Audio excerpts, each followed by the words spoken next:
Montana Territory, January 25, 1888. Dr. Luther Whitmore pressed his thumb against the brass thermometer, squinting at the mercury line through cabin air that should have been freezing. 58 degrees Fahrenheit. He walked to the far corner away from the modest stove where a few split pine logs crackled without urgency. 56 degrees. His medical bag sat near the door where frigid wind had followed him inside moments earlier. Yet the floor beneath his boots radiated warmth as if summer still lived beneath the planks. Outside, the Bitterroot Valley lay buried under 11 days of accumulated snow, the kind of winter that killed livestock in their pens and turned men's breath to ice before it left their mouths. 3 miles down the frozen creek, families huddled around roaring stoves in cabins that barely held 40 degrees despite burning through wood faster than they could split it. Here, 2 children played on the floor in their shirt sleeves while their mother stirred a pot of stew. Her face calm in a way Whitmore had not seen in any other home since the blizzard descended like divine judgment. He would spend the next hour trying to understand what this widow had built beneath her cabin, and the answer would humble every builder in western Montana. But that revelation belonged to a future moment. What mattered now in the arithmetic of survival and the currency of cordwood was a single, impossible fact. Cordelia Thorne had defeated winter with half the fuel her neighbors consumed, and the secret lay buried where no one thought to look. 15 months earlier, Cordelia knew nothing about thermal mass or convection loops or the steady temperature of Earth below the frost line. She knew only that October carried the scent of approaching disaster, and she had 2 children who depended on her survival. The letter arrived on a Tuesday. Philadelphia autumn had already turned bitter, the kind of cold that seeps through thin walls and thinner hope. Cordelia sat at the kitchen table in the boarding house room she could no longer afford, watching Iris cough into a handkerchief while Theodore stacked wooden blocks with the focused intensity of a child who had learned not to complain about being hungry. The envelope bore a Montana postmark and the letterhead of Morrison and Associates Attorneys at Law. She broke the seal with fingers that had grown accustomed to trembling. Estate of Helena Thorne, deceased August 1885. Sole surviving heir. A cabin and 16 acres in Elk Creek, Bitterroot Valley. Conditions of inheritance: residence maintained through first winter season, property not sold or transferred for period of 2 years, failing which estate reverts to secondary claimant. Cordelia read it 3 times. Her grandmother Helena, a woman she had never met, whose name her mother spoke only in bitter fragments about abandonment and choices that decent women did not make. A cabin in Montana Territory. 2,000 miles from the Philadelphia boarding house where the landlady had begun leaving pointed notes about overdue rent. The letter included a bank draft for travel expenses and a key tied to a string that smelled of rust and time. Iris looked up from her handkerchief. Her 6-year-old face too pale, too thin. The cough had not broken in 3 weeks, despite every remedy Cordelia could afford, which amounted to honey and prayer. Theodore, 4 years old and sharp-eyed, watched his mother with the careful attention of a child who had learned to read storms in adult faces. Winter in Philadelphia meant more cold rooms, more illness, more landladies with pointed notes. Winter in Montana meant the unknown, but the unknown came with a roof and land, and the possibility that possibility itself still existed. She packed their belongings into 2 trunks and a carpet bag. The journey west took 11 days by rail, then another day by wagon from Stevensville to Elk Creek. The driver, a taciturn man named Hutchins, said little until they crested the final ridge and the valley opened below them like a promise or a threat. There it was.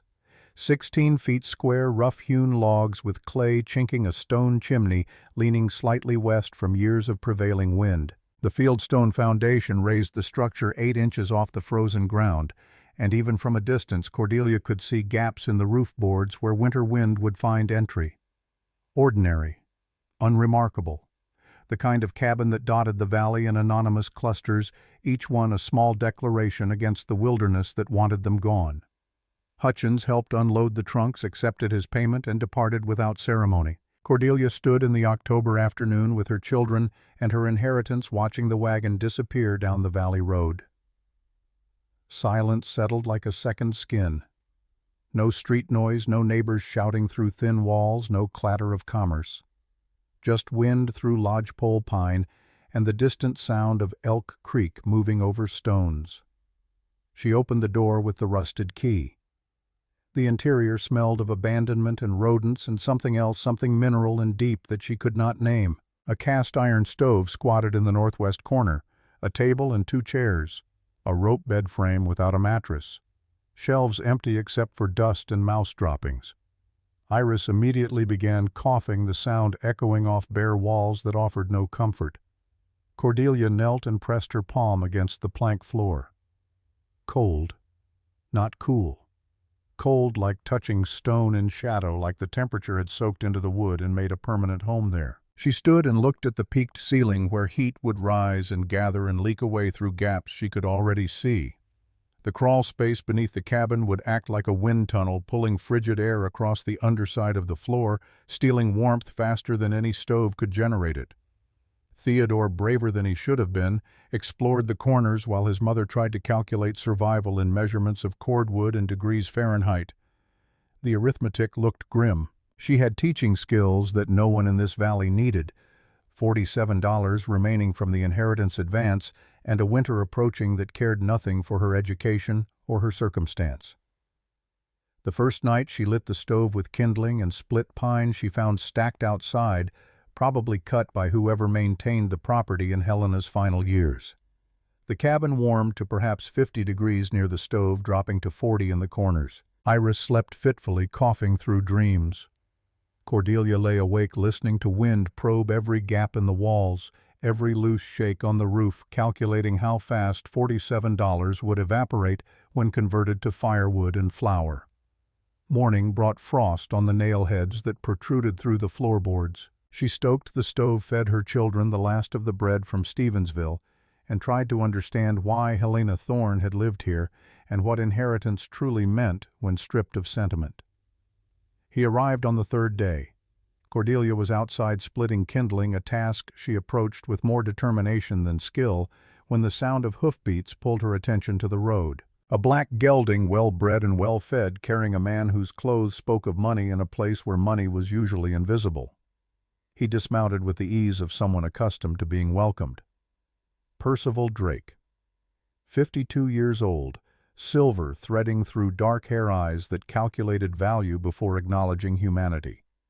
Owner of the Drake Consolidated Mining Operation 3 miles northwest, employer of 40 men, holder of mineral rights across 2,000 acres of Montana territory. He extended his hand and Cordelia shook it because refusing would have been noticed. His voice carried the practiced warmth of a man who had learned that friendliness sold better than force. Mrs. Thorne, Percival Drake, I wanted to welcome you to the valley and express my condolences about Helena. Cordelia waited. Men like Drake did not ride 3 miles for condolences. I'll come straight to the point. This property has mineral potential. Copper traces in the creek bed, possibly more beneath the surface. I'm prepared to offer you $12,000 for the land and structures. That's generous considering the cabin's condition. $12,000. More money than Cordelia had seen in her lifetime summed together. Enough to return east to rent a proper home, to pay doctors for Iris's cough, to purchase security against the grinding uncertainty that had characterized every day since her husband died. But the lawyer's letter had been explicit. 2 years, 1 winter. Conditions that suggested Helena had anticipated exactly this conversation. I appreciate the offer, Mr. Drake, but the terms of inheritance require me to maintain residence for 2 years before any sale or transfer. Something shifted behind his eyes, a recalculation that happened too fast to read. His smile held steady. Of course, legal formalities, but perhaps you're unaware of what winter means here. This isn't Philadelphia cold. This is cold that kills. That cabin will burn through a cord of wood every 4 days just to stay above freezing. Your nearest neighbor is the Garrett place 2 miles east. If something happens, if the children get sick, if you run out of fuel, no one will reach you through snow that drifts 6 feet high. Iris coughed from inside the cabin, the sound carrying through gaps in the walls that proved his point more effectively than any argument. Drake's voice softened into what might have been genuine concern or excellent mimicry. "I'm not trying to frighten you, Mrs. Thorne. I'm trying to help. $12,000 is more than this property is worth. It's enough to give your children a real future. Women in your position alone without resources, winter here is not your friend." Cordelia felt the weight of his gaze, the way it catalogued her worn dress and split knuckles, and the desperation that must have been visible despite every effort to hide it. She understood that he was right about the danger, right about her vulnerability, right about winter's indifference to human need. But she also understood that men who rode 3 miles to offer generous prices usually knew something the seller did not. "I'll keep your offer in mind, Mr. Drake. Thank you for the welcome."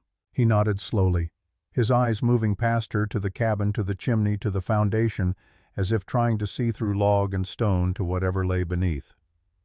"The offer stands. When you change your mind, when winter shows you what it does to the unprepared, I'll still be willing to help. Good day, Mrs. Thorne." He mounted and rode north toward the mine, and Cordelia stood in October sunlight that would soon give way to something far less forgiving, wondering what Helena had known, and what secrets justified 2 years in purgatory. That evening Theodore found the trap door. Not truly a trap door, just a loose plank that shifted when he jumped on it during a game that involved pretending the floor was hot lava. The board tilted up, revealing darkness beneath and the smell of disturbed earth. Cordelia knelt and pried the plank fully loose, then a second plank, then a third, until an opening emerged large enough to peer through. The crawl space beneath the cabin stretched away into shadow, 18 inches of clearance between cold ground and the floor joists. She lit a candle and lowered it through the opening. Bare dirt, dry and undisturbed except for a small area directly below where drag marks suggested something had been moved or buried. She squeezed through the opening, her dress catching on splinters, and crawled toward the disturbance. A box. Tin, roughly the size of a cigar case, wedged between 2 foundation stones in a position that suggested deliberate placement rather than accidental loss. She pried it loose and carried it back to the light. Inside, wrapped in oilcloth that had kept moisture at bay for however long the box had waited, 3 items. First, a folded paper covered in technical drawings, cross-sections and measurements and annotations in handwriting so precise it looked like printing. A schematic for something called an underground thermal storage chamber, with arrows indicating airflow and labels marking stone placement and depth measurements that descended 4.5 feet below the cabin floor. Second, a letter written on paper that had yellowed at the edges, addressed to Cordelia Marie Brennan in the same meticulous hand. She unfolded it carefully, conscious that Theodore and Iris were watching her with the intensity children reserve for moments when the adult world cracks open to reveal its machinery. The letter began without preamble. "Cordelia, if you are reading this, I have failed to finish what I started, and the responsibility passes to you. The cabin is cold because I never completed the thermal chamber. The plans are here. The principle is sound. Earth below the frost line maintains steady temperature. Stone stores heat, convection moves warmth where it is needed. Build it correctly, and you will survive winter on 1/3 the fuel your neighbors consume. Build it incorrectly, and the cabin will collapse. Follow the measurements exactly." The letter continued with warnings about Drake, about stolen patents and legal battles fought and lost about a heating system designed for mines that had made Drake's father wealthy while Helena received nothing. It ended with coordinates: 5 feet deep southwest quadrant of the chamber. When you reach the correct depth, you will find what I could not use, but you might.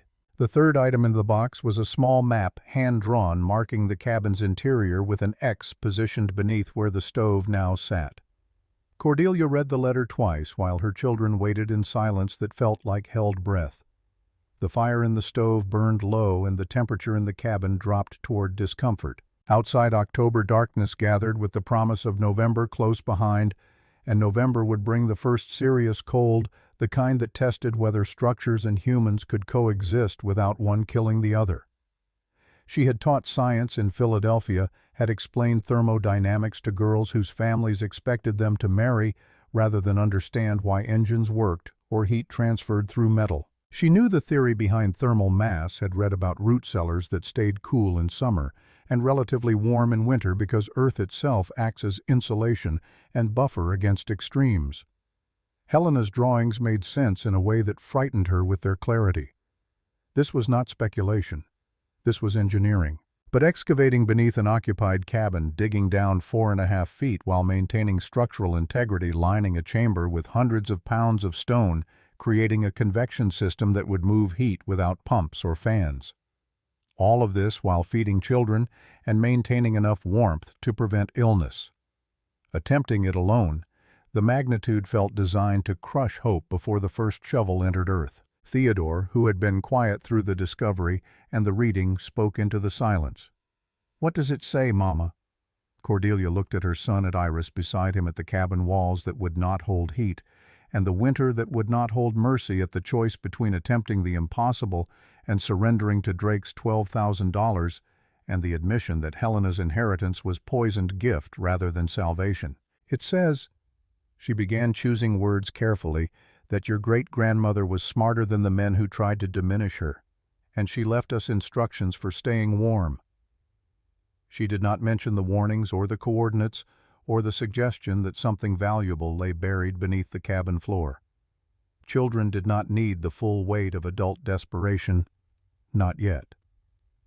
The next morning she walked 2 miles east to the Garrett place. Silas Garrett answered the door, a man of 47 with carpenter's hands and the skeptical expression of someone who had lived through enough Montana winters to recognize delusion when it appeared on his doorstep.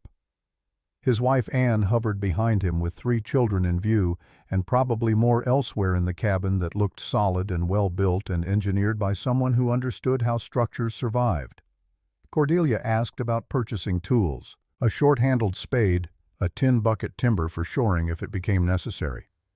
Silas asked what she planned to build, and she made the mistake of telling the truth about improving the foundation and creating thermal storage beneath the cabin floor.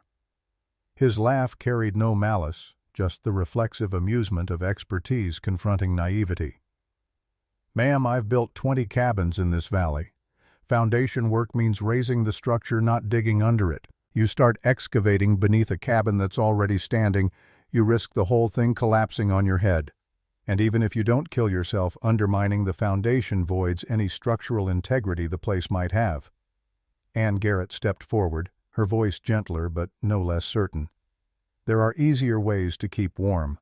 Good chinking heavy curtains over the windows banking earth around the foundation. Digging underneath is asking for trouble." Cordelia listened because dismissing advice from people who had survived what she had not yet faced would be arrogant and stupid.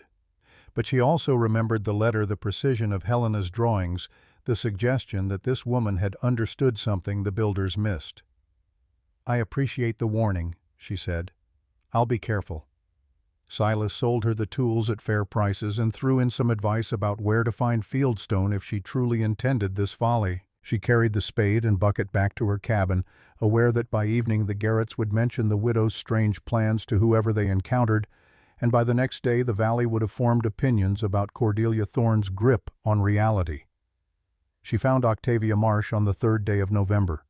The old woman lived alone in a cabin 1 mile south, closer to the Stevensville Road. 71 years old, widowed for a decade, subsisting on a pension from a husband who had worked territorial administration before Montana achieved that dignity.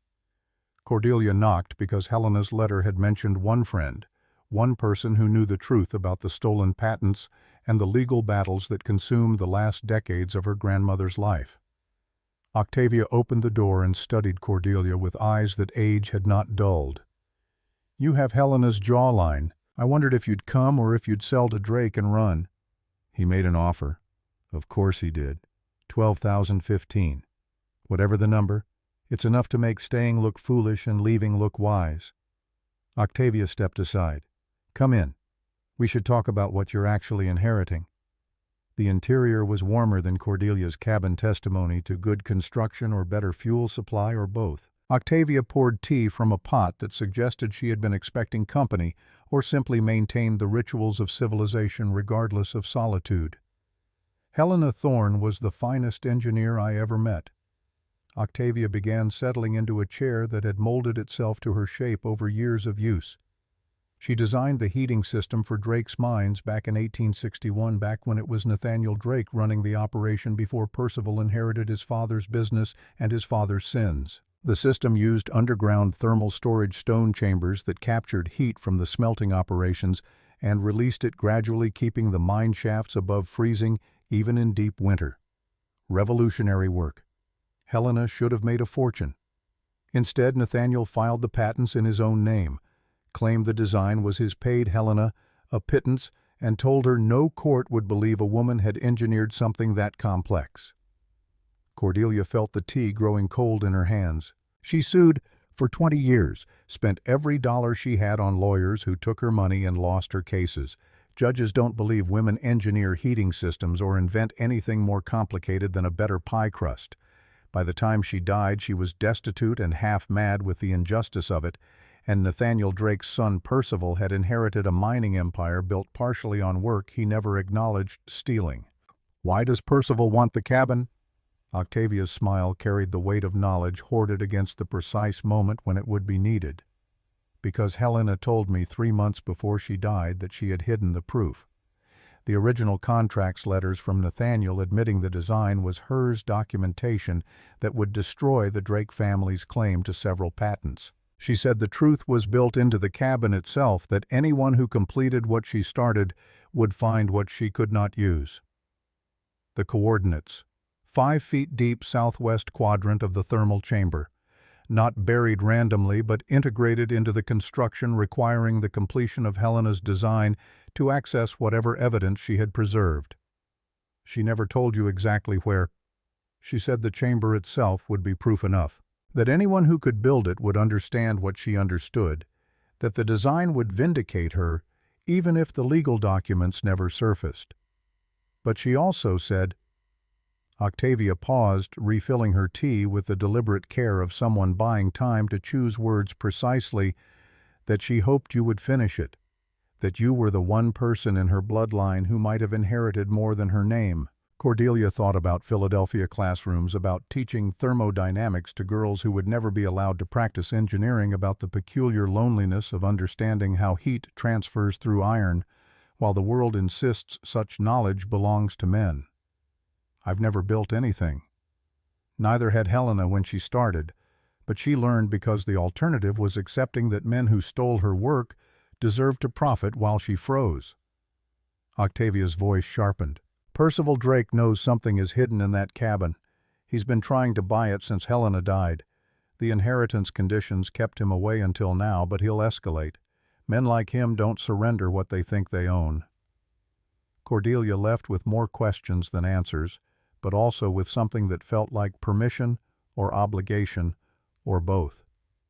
That evening she pried up the first floorboards and lowered herself into the crawl space with a candle and a spade. The earth beneath this cabin was dry, hard-packed, undisturbed since the structure was raised. She marked out the chamber dimensions according to Helena's drawings, then began to dig. The work progressed in inches. Every morning before dawn she would wake, stoke the fire, feed the children, and then descend into the crawl space to excavate. 1 bucket of earth at a time, hauled up through the opening in the floor and carried to the woods behind the cabin, where scattered piles would not draw attention from anyone passing on the road. Theo helped by entertaining Iris by pretending the sounds of his mother's labor were part of some grand adventure, rather than desperate calculation against approaching winter. By the end of the first week she had excavated a pit 6 feet long, 4 feet wide, 3 feet deep, just enough space to sit upright, to work in a crouch, to feel the earth pressing close on all sides. The walls were raw dirt, braced with scrap lumber to prevent collapse. She worked by candlelight and by feel, learning the difference between soil types, understanding where the earth would hold and where it wanted to crumble. Silas Garrett rode past one afternoon and saw her carrying dirt into the woods. He reined up, dismounted, approached with the cautious posture of someone preparing to witness something regrettable. "Mrs. Thorne, I heard you were actually doing it." Cordelia set down the bucket. Dirt stained her dress beyond any laundering, and her hands had developed calluses that would have scandalized her Philadelphia colleagues. The foundation needed attention. "That's not foundation work. That's excavation. You're undermining the entire structure." He gestured at the cabin as if its impending collapse was visible to anyone with sense. "I've seen floors cave in from less. There was a cabin outside Missoula. Man tried to expand his root cellar without proper shoring. The whole place dropped 8 inches overnight. Family was lucky to get out alive. I'm being careful. Careful doesn't matter when you're attempting something foolish." His voice carried frustration rather than cruelty, the exasperation of a professional watching an amateur ignore basic principles. "You've got children in there. What happens when winter comes hard and your floor collapses because you've been digging holes underneath it? Where will you go then?" Cordelia met his eyes, understanding that he was not wrong about the risk but knowing that the alternative risks were equally fatal. "I appreciate your concern, Mr. Garrett, but I'm going to finish what I started." He shook his head, the gesture of a man absolving himself of responsibility for someone else's disaster. "Your choice. But don't come asking for help when it all falls apart." He mounted and rode east, and Cordelia knew that by evening the valley would be discussing the widow who was too stubborn or too stupid to listen to sense. She returned to digging. Percival Drake's second visit came on November 18th. The temperature had dropped below freezing each night for a week, and the first real snow was perhaps 10 days away according to the almanac Cordelia had purchased in Stevensville. She was hauling stones from Elk Creek Flat, pieces of granite and schist that she could carry individually when Drake appeared on horseback with 2 men she did not recognize. He dismounted without invitation, his eyes scanning the woodpile, the disturbed earth behind the cabin, the stack of stones near the door. His companions remained mounted, their presence suggesting enforcement rather than conversation. "Mrs. Thorne, I heard you've been making improvements." "Repairs." Cordelia set down the stone she'd been carrying, aware of how she must look filthy and exhausted and small against 3 men whose combined authority could reshape her circumstance if they chose. "I also heard you're digging under the cabin, undermining the foundation. That's dangerous work, especially with children inside." His voice carried concern the way a knife carries sympathy while cutting. "There are building standards even out here. If the territorial assessor deemed the structure unsafe, he could condemn it, force you out for your own protection. The cabin is sound." "Is it?" Drake walked closer, his boots crunching on frost-brittle grass. "Because from where I stand it looks like you're attempting construction without training, without proper materials, without any understanding of what winter will do to a compromised structure. My offer still stands. $12,000. You and your children could be in a warm hotel in Butte by tomorrow evening, comfortable while you arrange travel back east, or wherever you'd prefer to go." Cordelia forced her breathing to stay, even forced her voice to carry certainty she did not entirely feel. "The inheritance conditions are clear. I'm staying." Something flickered across Drake's face, calculation refining into decision. "Conditions can be challenged. If the cabin is unsafe, if you're putting children at risk through negligent construction, a judge might determine you've violated the spirit of Helena's will.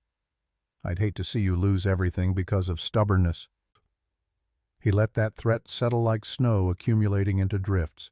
Then he smiled, and the smile was worse than the threat because it suggested patience, the confidence of someone who had won enough battles to know that losing this skirmish meant nothing against the certainty of ultimate victory. "Think about it, Mrs. Thorne. Winter is coming and you're not prepared. The offer expires when the first real snow falls. After that, you're on your own." He mounted and rode north with his silent companions, leaving Cordelia alone with stones and earth, and the understanding that Drake was not simply interested in the land. He was interested in ensuring she never completed what Helena started, never accessed whatever evidence lay hidden beneath the cabin floor. That night she lit extra candles and studied Helena's drawings until the technical details burned themselves into memory. The chamber depth was critical 4.5 feet minimum to reach below the frost line, where earth temperatures stabilized between 45 and 50 degrees Fahrenheit. The stone lining had to be 6 inches thick, creating thermal mass that would absorb heat during the day and release it gradually through the night. The convection system required precise placement. A duct from the stove allowing hot air to descend into the chamber, warming the stones with a return vent, allowing cooled air to flow back toward the heat source in a continuous loop. build it correctly, and survive winter on minimal fuel while accessing whatever Helena had hidden in the deepest layer of stone. Build it incorrectly and watch the cabin collapse or the system fail or Drake manufacture some legal mechanism to seize the property before truth could be excavated. Iris coughed herself awake around midnight, and Cordelia held her daughter while the fire burned low and the cabin temperature dropped toward 40 degrees despite the stove's best efforts. Heat rose gathered uselessly at the peaked ceiling, leaked through gaps in the roof boards that she lacked time and materials to properly seal. Meanwhile, the crawlspace beneath channeled cold air across the underside of the floor, creating a thermal drain that no amount of fuel could overcome. By morning, frost patterns decorated the nail heads protruding through the floorboards. Cordelia made porridge, fed her children, and descended into the earth with a spade and a determination that had moved beyond rational choice into the territory of necessity, stripped down to its essential form. She would dig because the alternative was surrender. She would line the chamber with stone because Helena's drawings promised this would work. She would build a convection system that defied common wisdom because common wisdom had frozen her grandmother out of recognition and wealth and justice. And when she reached 5 feet deep in the southwest quadrant, she would find what Helena had hidden, or she would find nothing but. Either way, she would know that some battles were worth fighting even when the odds suggested otherwise. Theodore appeared at the edge of the opening, his small face peering down into the excavation that now measured 6 feet long, 4 feet wide, 4 feet deep. "Mama, how much further?" Cordelia leaned against the earthen wall, feeling dampness seep through her dress, tasting dust and mineral, and the particular staleness of air that had not moved freely in years. "Another 6 inches, sweetheart. Then we start placing the stones. And then we'll be warm." The question carried more weight than a 4-year-old should have to bear the understanding that warmth was not guaranteed, that survival required labor, adults struggled to complete. Cordelia climbed out of the pit and pulled her son into an embrace that probably smelled of dirt and sweat and fear she hoped he was too young to identify. "Yes, then we'll be warm, I promise." Warm. Promises made to children should be kept, should be possible, should not require miracles disguised as engineering. But she spoke the words anyway because sometimes promises were all that stood between a family and the void that waited for those who admitted defeat. The first snow fell on November 23rd. Light flurries that melted by afternoon, but a warning nonetheless. Cordelia had reached 4.5 feet in the main chamber and had begun the careful work of placing stones against the earthen walls. Each piece had to be selected for size and shape, fitted tightly against its neighbors, without mortar creating a 6-inch barrier between earth and open space. The work demanded patience she did not have and precision that terror made difficult. Octavia visited on November 25th, bringing supplies and silence that felt more supportive than encouragement would have been. She lowered herself to peer into the excavation, studying the progress with eyes that had witnessed Helena's struggles and understood what this completion might mean. "She would be proud," Octavia said quietly, "and furious that it took this long and grateful that someone finally finished it and probably critical of your stone placement technique." A smile softened the words. Helena was brilliant but not particularly patient with those who worked more slowly than her mind moved. Did she ever complete a chamber, even one? In the mines, yes. Several, all functioning exactly as designed, but never here, never for herself. She ran out of time or money or belief that fighting mattered. I never knew which. Octavia straightened with the care of someone whose spine had learned to protest sudden movements. "Drake came to see me yesterday, asked questions about what Helena might have left behind, what she might have told me before she died. He's frightened, Cordelia. Men like him don't make threats unless they're afraid of what truth might cost them." "What did you tell him?" "That Helena died bitter and poor, and if she'd had evidence worth using, she would have used it." Octavia's smile carried the satisfaction of a woman who had survived enough years to know when lying served justice. "I didn't mention you or the cabin or the fact that we've been talking. Let him wonder. Wondering makes men careless." She left, and Cordelia returned to placing stones with hands that had blistered and healed and blistered again, building a chamber that would either save her family or stand as monument to ambition that exceeded competence. By December 1st, the thermal chamber was complete. 4.5 feet deep, 6 feet long, 4 feet wide, walls lined with carefully fitted granite and schist, creating a stone battery capable of absorbing and storing heat. The floor was bare earth covered with 4 inches of sand for drainage, preventing moisture from seeping upward into the cabin. Cordelia had cut a 4-inch square opening through the floorboards near the stove, positioning a crude duct fashioned from scrap tin to angle down into the chamber. A second opening on the opposite end allowed passive ventilation, creating the convection loop that would move warm air into the chamber and draw cooled air back toward the stove. The access hatch sat flush with the floor hidden beneath a wool rug and positioned under the rope bed frame. From above, with the floorboards replaced and the furniture repositioned, the cabin looked exactly as it had before, ordinary and unremarkable and entirely unchanged. But beneath the architecture had transformed into something Helena had envisioned, and Cordelia had built a system that worked with earth and stone and the invisible movement of heated air to create survival where conventional wisdom said only suffering awaited. She lit the stove and monitored the temperature through the first full day of operation. The heat descended through the tin duct into the chamber, warming the stone walls, gradually storing energy that would radiate upward through the floorboards for hours after the fire died. By evening, the floor that had been cold enough to frost now radiated gentle warmth. By the second day, the cabin held 54 degrees with a fire that consumed half the wood her neighbors would need. Iris stopped coughing. Theodore played on the floor in bare feet, something that would have been impossible the previous week. Cordelia sat at the table with Helena's letter and understood that sometimes inheritance meant more than property, that sometimes grandmothers left instructions for survival that doubled as vindication for lives spent fighting battles the world refused to acknowledge.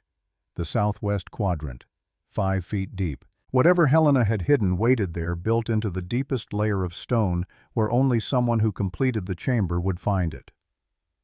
Cordelia moved the rug open, the hatch, descended into the chamber with a candle and a small pry bar. The stone lining extended below the chamber floor by 6 additional inches, insurance against groundwater or shifting earth. She counted stones from the southwest corner, working systematically, testing each one for looseness or irregularity.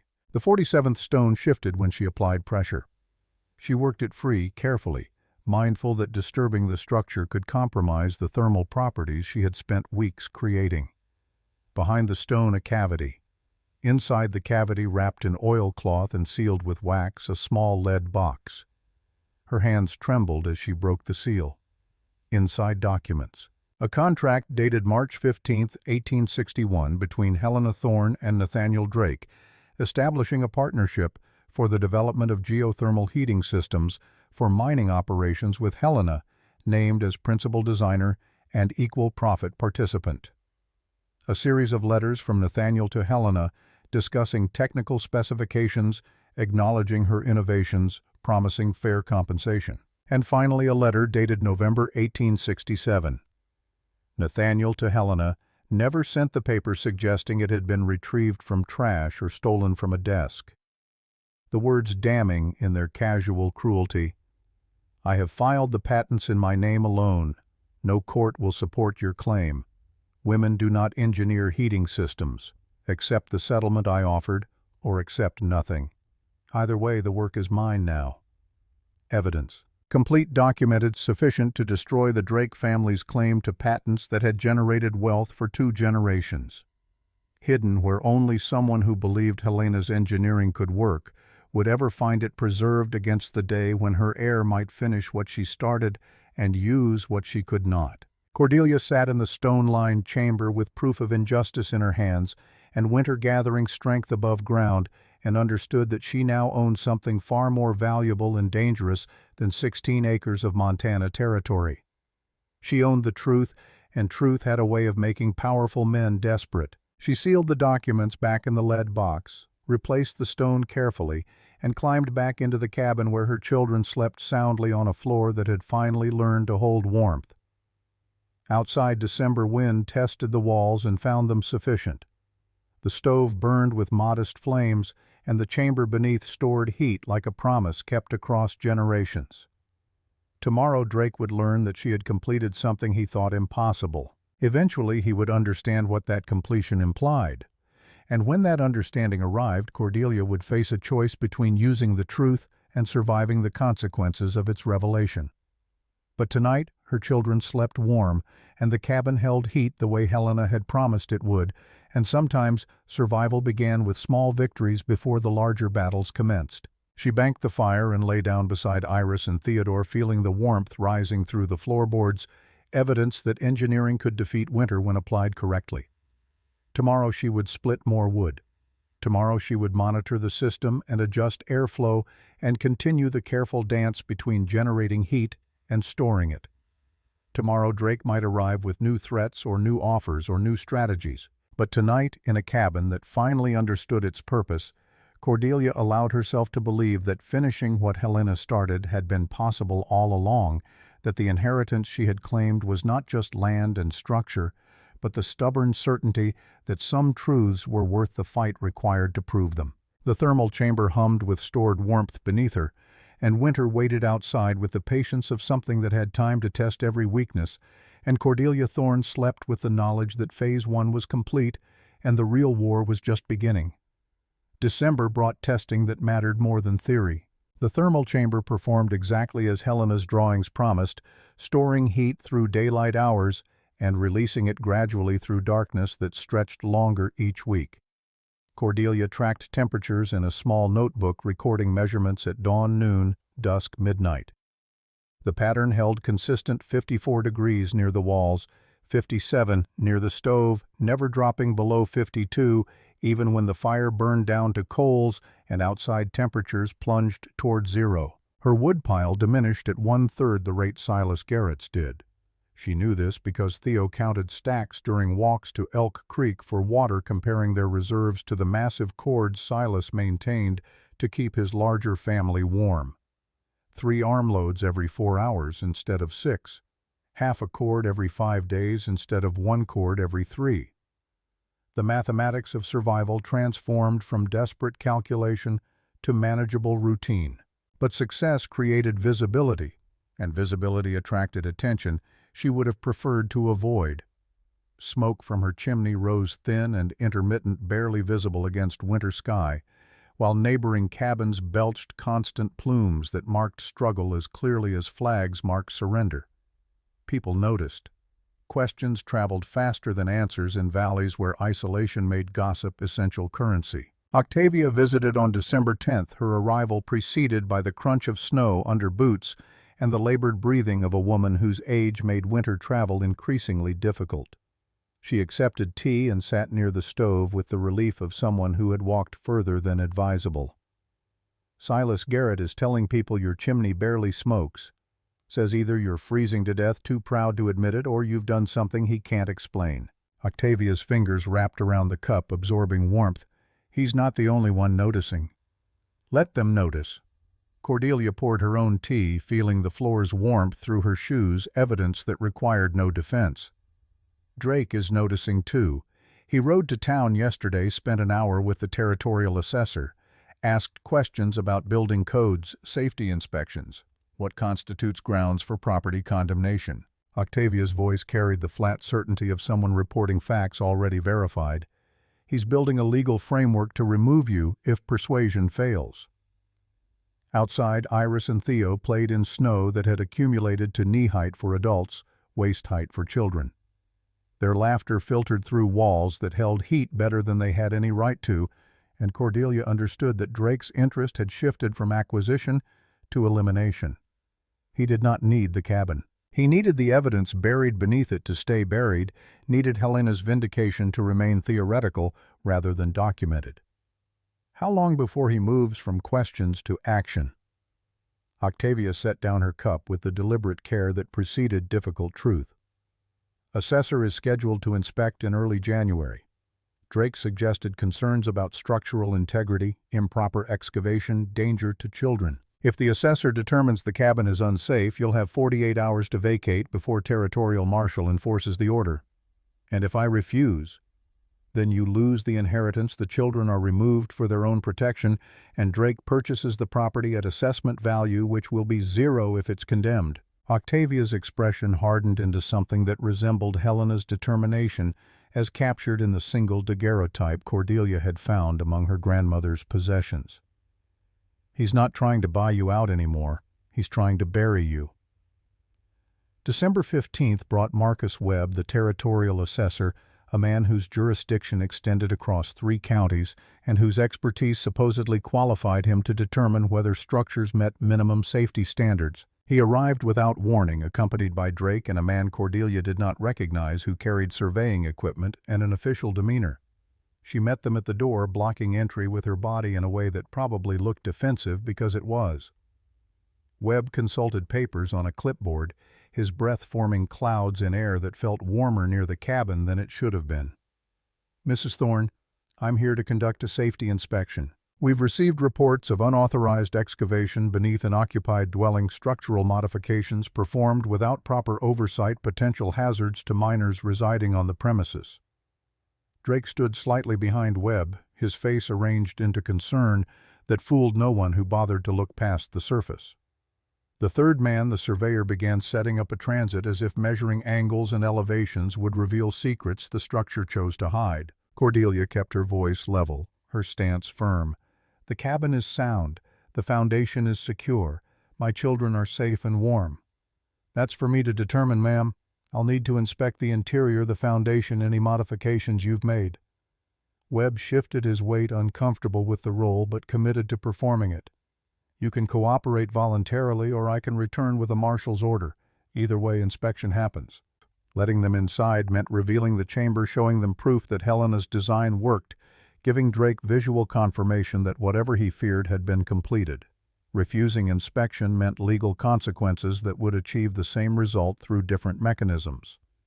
Cordelia stepped aside because some battles were lost by fighting them. Webb entered first, his eyes scanning the single room that contained table, stove, bed, 2 children who watched strangers invade their space with the wariness children learn when adults bring trouble.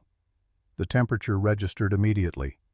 Webb unbuttoned his coat, frowned, pulled a thermometer from his case and hung it on a nail. 56 degrees. He walked to the far corner away from the stove. 54 degrees. "How are you heating this space?" "Stove."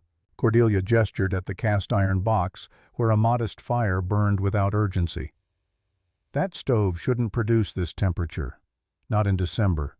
Not with gaps in the roof boards I can see from here." Webb crouched, pressing his palm against the floorboards. His frown deepened into confusion that looked genuine. "The floor is warm." Drake moved closer, his attention fixing on the floor with intensity that confirmed what Cordelia had suspected. He knew. Not specifics, but the general shape of what Helena had built, what Cordelia had completed, what warmth rising through planks implied about engineering beneath. "Where's the excavation?"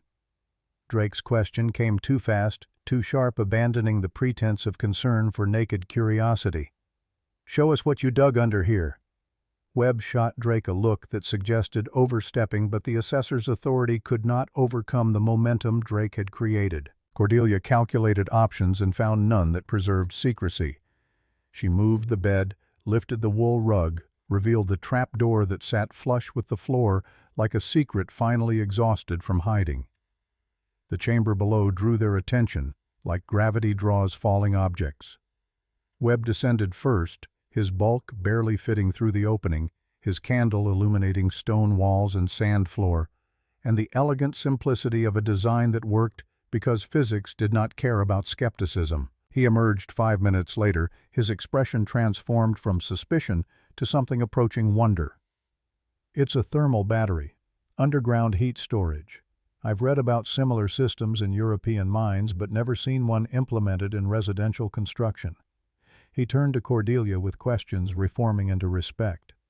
"Who engineered this?" "My grandmother, Helena Thorne. The plans were in the cabin when I arrived." Drake's face had gone carefully blank, the expression of a gambler who had just seen his opponent reveal a winning hand. He did not descend into the chamber, did not need to see what Webb's reaction had already confirmed. Instead, he stepped toward the trap door with movements too deliberate, too controlled, as if suppressing impulses that wanted expression. This excavation compromised the foundation. Removing that much earth beneath a load-bearing structure creates settlement risk potential collapse. Drake spoke with the authority of someone accustomed to being believed. The children are in danger every moment they remain in this cabin. Webb studied the floor joists visible through the opening, examining the shoring that Cordelia had installed according to Helena's specifications, the way weight distributed across reinforced beams rather than compromised earth. His assessment took 3 minutes of silence, broken only by the stove's quiet crackling. The foundation is properly shored. The load is adequately supported. I see no evidence of settlement or structural failure. Webb straightened, making notes on his clipboard with the careful precision of someone aware their words created legal records. The thermal chamber is unconventional but engineered correctly. The cabin meets safety standards. Drake's control slipped enough to show fury beneath. She's a widow with no construction experience who dug a hole under her house. That can't possibly meet standards. The work is competent. The results speak for themselves. Webb gestured at the warm interior, at the children playing safely, at evidence that contradicted the narrative Drake had attempted to construct. I'm filing a report stating the dwelling is safe for occupancy. No grounds for condemnation. He left, taking his equipment and his official conclusions with him. The surveyor followed without having measured anything useful.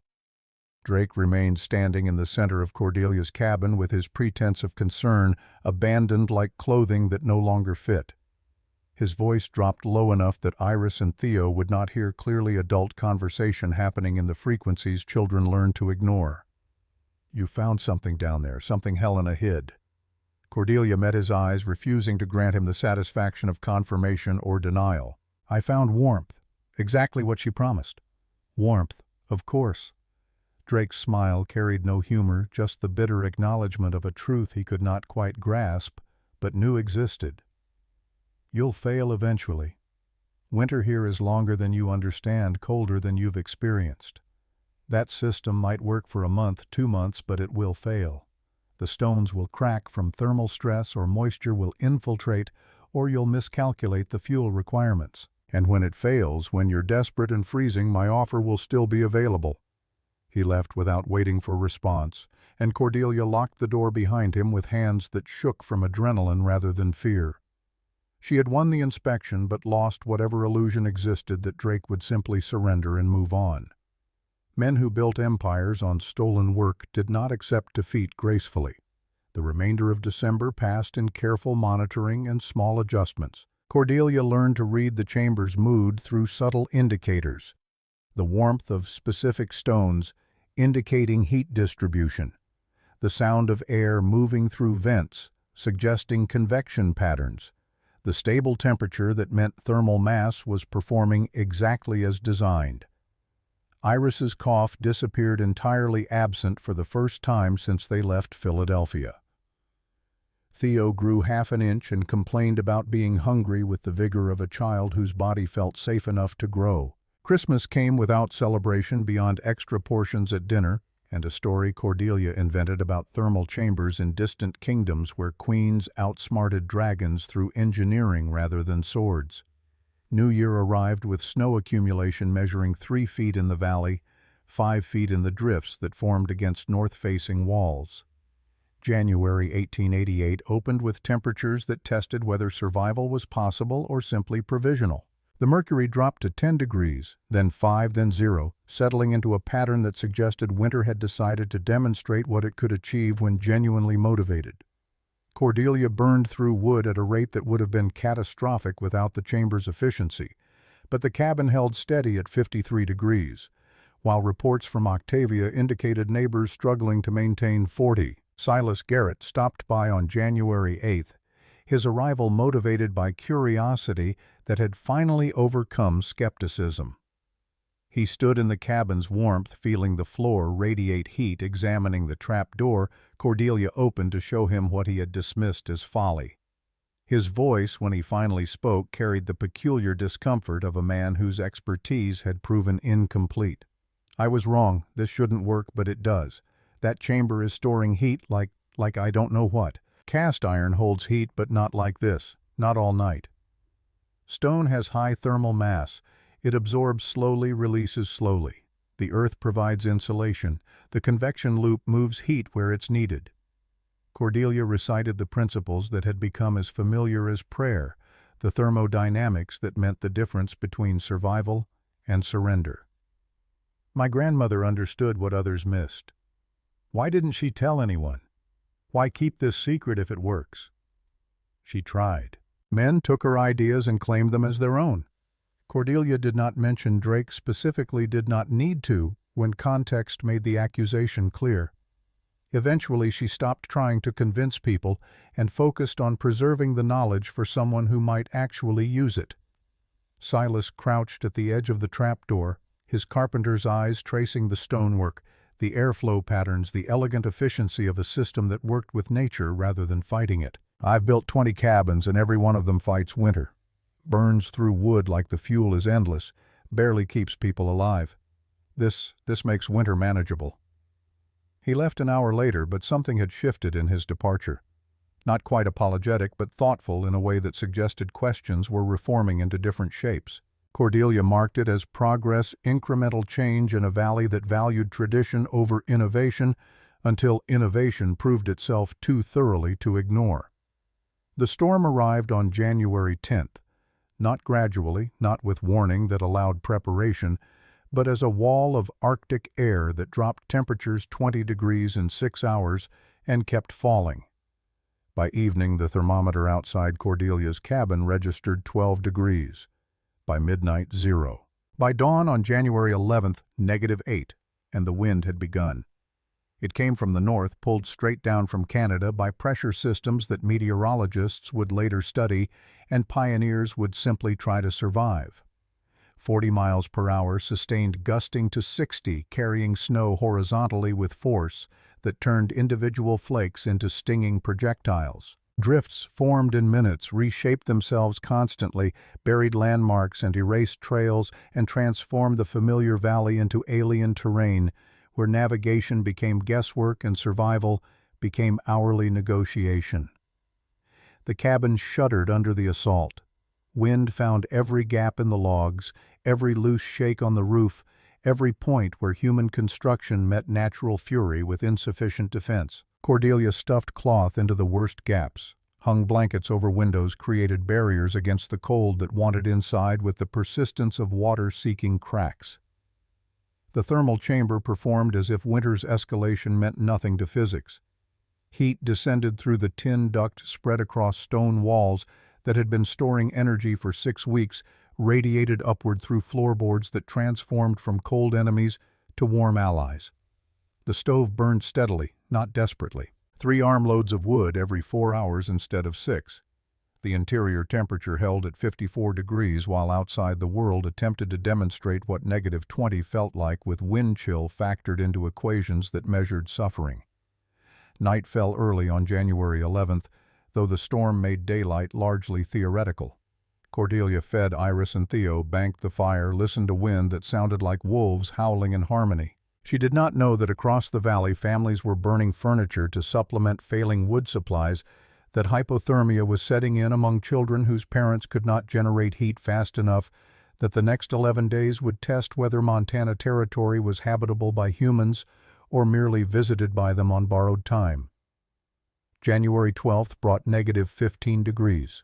January 13th brought the blizzard proper, snow falling so thick that visibility dropped to arm's length, accumulation measured in feet rather than inches. Cordelia ventured outside only to reach the woodpile, a journey of 10 yards that required rope tied from door to shed to prevent disorientation in white void that erased all reference points. Octavia's cabin, 1 mile south, fell to 38 degrees despite her best efforts. She burned wet wood when dry supplies failed, filled her small space with smoke that made breathing a choice between suffocation and freezing. Silas Garrett's household, larger and better built, held 40 degrees by running the stove continuously and sleeping in shifts to maintain the fire. His children wore every piece of clothing they owned to bed, layered against cold that made sleep difficult and waking worse. Cordelia's cabin maintained 53 degrees. Iris and Theo slept in light blankets, their breathing easy, their bodies relaxed in warmth that had become so reliable they no longer remarked on it. The chamber beneath stored heat like a promise kept releasing it, gradually transforming winter from enemy to inconvenience. On January 15th, the 7th day of the blizzard, Percival Drake made his decision. The storm provided cover. Visibility was zero. Anyone moving through the white chaos would be invisible until they appeared on your doorstep. The territorial marshal was snowed in at Stevensville, unable to respond to emergencies that required travel beyond town limits. Legal consequences felt distant when survival itself demanded illegal action. He came alone on foot, following the frozen creek that connected his mine to the valley settlements. The journey that should have taken 30 minutes stretched to 2 hours of fighting through drifts and wind that wanted to erase him. By the time he reached Cordelia's cabin, his face bore the early signs of frostbite. His hands were numb inside gloves that proved inadequate, and desperation had transformed from motivation into absolute necessity. He pounded on the door with fists that barely felt the impact.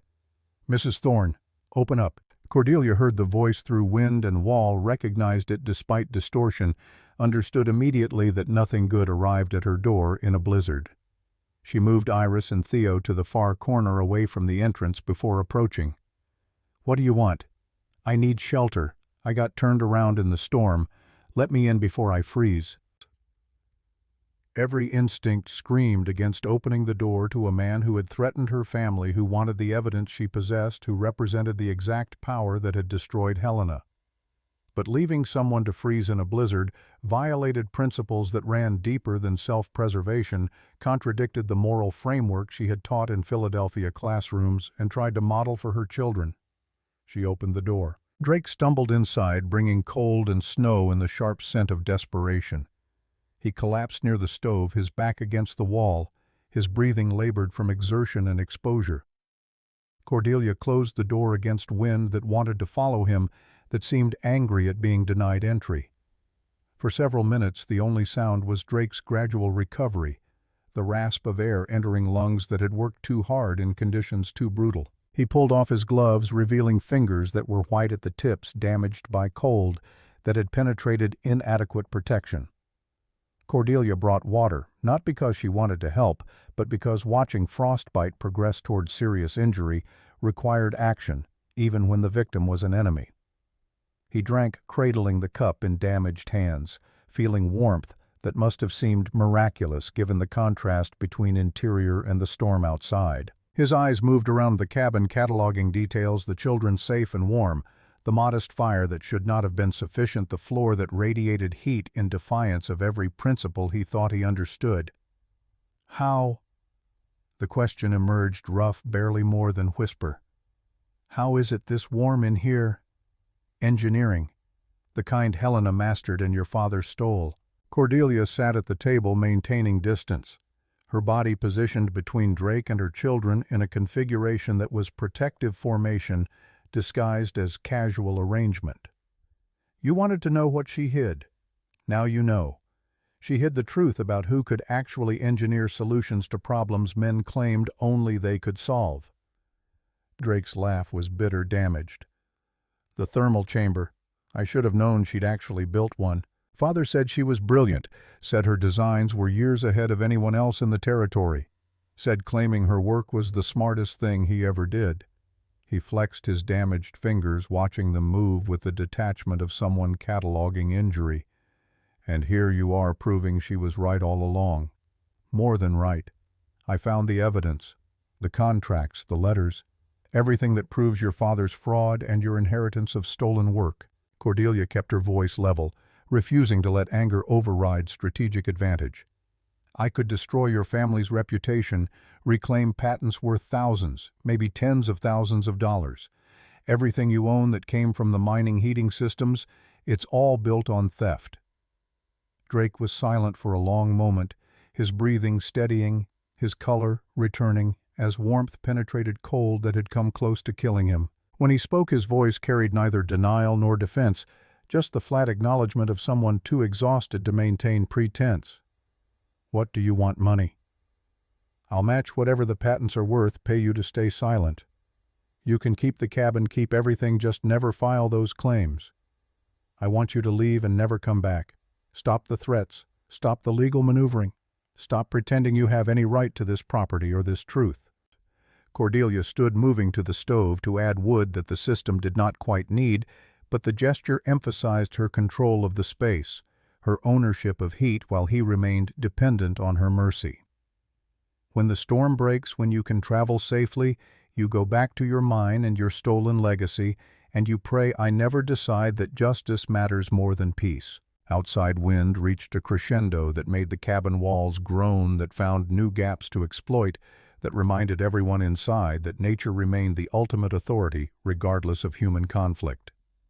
Drake pulled his coat tighter, despite the relative warmth, still suffering from exposure that would take hours to fully reverse. He started to stand to make some move toward departure, despite the suicidal impossibility of traveling in the current conditions. Cordelia blocked his path, not with her body but with words sharp enough to stop motion.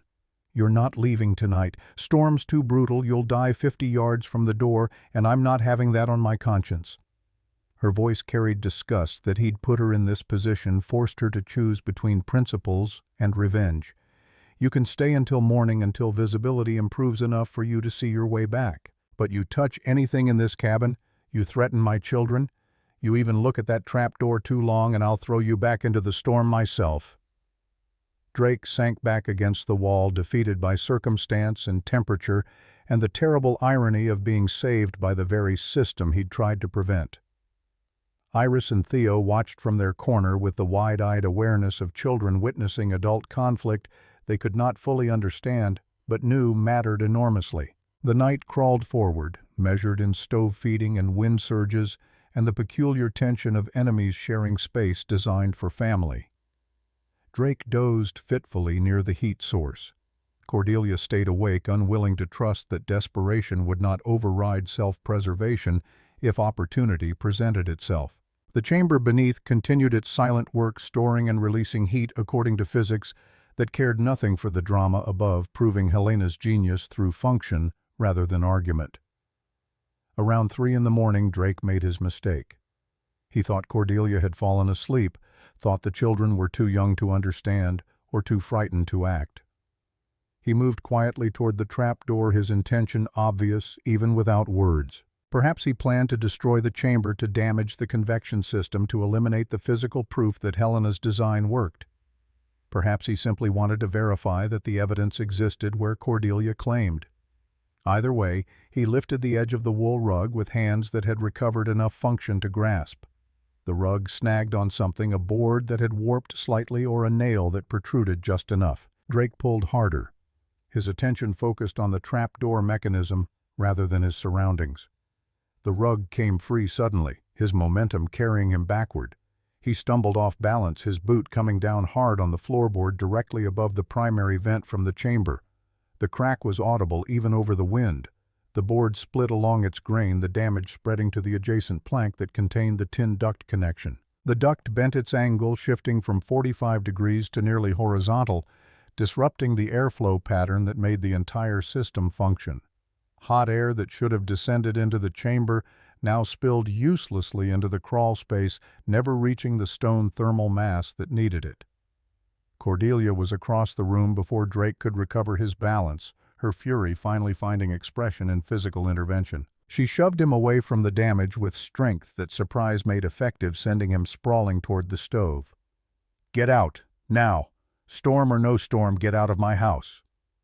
Drake scrambled to his feet, seeing in her face something that convinced him exile into the blizzard was preferable to remaining. He grabbed his coat. His gloves pulled the door open against wind that had been waiting for exactly this opportunity. The storm swallowed him in seconds, his figure disappearing into white void that offered neither forgiveness nor direction. Cordelia slammed the door, locked it, turned to assess the damage. The broken floorboard could be replaced, but the bent duct represented immediate crisis. She could already feel the temperature dropping, the chamber's heat storage capacity meaningless if warm air never reached the stones to replenish what they released. Without the convection loop functioning, the cabin would revert to conventional heating, burning wood at 3 times the current rate, a rate she could not sustain through the remaining days of the blizzard. She had perhaps 2 hours before the temperature dropped below 50 degrees. 4 hours before it fell below 45. By morning, without repair, the thermal advantage that had kept her children safe would evaporate, replaced by the same desperate fuel consumption that plagued every other cabin in the valley. The repair required descending into the chamber in the middle of the night during a blizzard, working by candlelight in cramped space, straightening a duct without tools designed for the purpose, all while maintaining enough fire in the stove to prevent immediate freezing, but not so much that she wasted fuel she could not replace. She lowered herself through the trap door, feeling warmth still radiating from stones that had hours of stored energy remaining. The bent duct was accessible if she worked from an awkward angle. Her body twisted to fit the space, her hands reaching up to manipulate metal that resisted straightening. The work demanded patience and force in equal measure, careful pressure that would restore function without causing additional damage. 20 minutes into the repair, boot steps crunched through snow outside. Heavy, deliberate someone approaching the cabin with purpose. Cordelia froze, listening, calculating whether Drake had found courage or compass enough to return. The knock, when it came, carried a different rhythm, heavier, more solid. Silas Garrett's voice penetrated the walls with the force of someone accustomed to making himself heard over distance. "Mrs. Thorne, it's Silas. I saw Drake heading back toward the mine, walking like a man who'd lost something. You all right in there?" Cordelia climbed from the chamber, unlatched the door. Silas stood in swirling snow, his face protected by a scarf that left only his eyes visible, his bulk suggesting he'd dressed in layers sufficient to make the journey from his cabin 2 miles away through conditions that made travel suicidal. "What are you doing out in this? Couldn't sleep. Storm like this, I worry about folks who might need help. Saw light moving in your windows, different than usual, thought something might be wrong." He stepped inside, his attention immediately fixing on the broken floorboard, the displaced rug, the open trap door revealing the chamber beneath. "What happened?" Cordelia explained in sentences that minimized emotion and maximized fact. Drake's arrival, his attempted sabotage, the damaged duct that threatened everything the thermal system accomplished. Silas listened without interrupting his expression, moving from surprise to anger to the practical assessment of a man whose skills were suddenly relevant. "Show me the damage." They descended together into the chamber, Silas's bulk barely fitting through the opening designed for Helena's smaller frame. He examined the bent duct with the methodical attention of someone who understood that quick fixes usually created slower failures. His diagnosis came quickly. "The metal's soft enough, I can straighten it, but we need to secure the mounting or it'll shift again with thermal expansion. You got spare tin scraps from the original construction?" "A few pieces, enough for bracing." They worked together in the cramped space, Silas providing the strength to bend metal back to proper angle, while Cordelia fabricated supports that would prevent future displacement. The task required an hour of awkward collaboration, bodies positioned to maximize leverage in space that barely accommodated one person, let alone 2. But carpenter skills combined with desperate necessity produced results that engineering textbooks could not improve.